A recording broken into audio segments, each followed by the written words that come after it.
So Russia is an issue that always evokes emotions, and emotionality is the greatest enemy of rationality. Firstly, the nature of Russia has not changed much in the last few hundred years. Russia has been a major player in the big game globally, and this is what they want also today, strengthening their positions through geopolitics.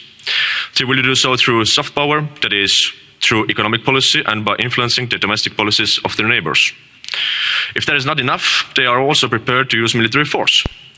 In the early 90s, Western liberal democracy typically mistakenly thought that communist ideology and Russia's ambitions to be the world's leading military force were history.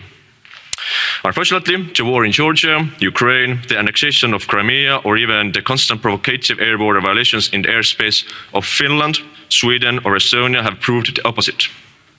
Russian power is no longer classically communist, but instead we have communist representatives even in this chamber, unfortunately.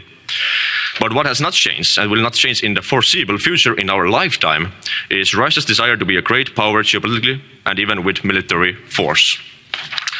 We are also talking about Europe. Old Europe is like an older person who wants to enjoy a good, comfortable life and wants to avoid possible conflicts at all costs. Unfortunately, this wish for a good life at all costs ends sooner or later very painfully. There has not been a major military conflict in Europe over the last 75 years, or the last 3 generations have been able to live comfortably. And today we have reached a point where the European Union is dealing with absurd problems also. Equality in all areas, the utopian Green Deal, or welcoming all the people from all over the world. If life is too good, a person will start inventing new problems to solve. Unfortunately, this only weakens Europe in a world where there are still military forces that are not interested in European Parliament resolutions and hard words, but in how strong the adversary is. Today's Europe is weak and doesn't seem to want to be stronger. If we wanted to, Europe will start thinking today about their defense capabilities and the dangers that lurk in our relations with Russia.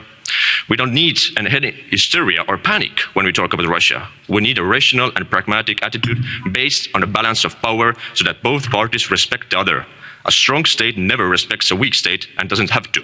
Se vis pacem, parabellum, as the classics have said.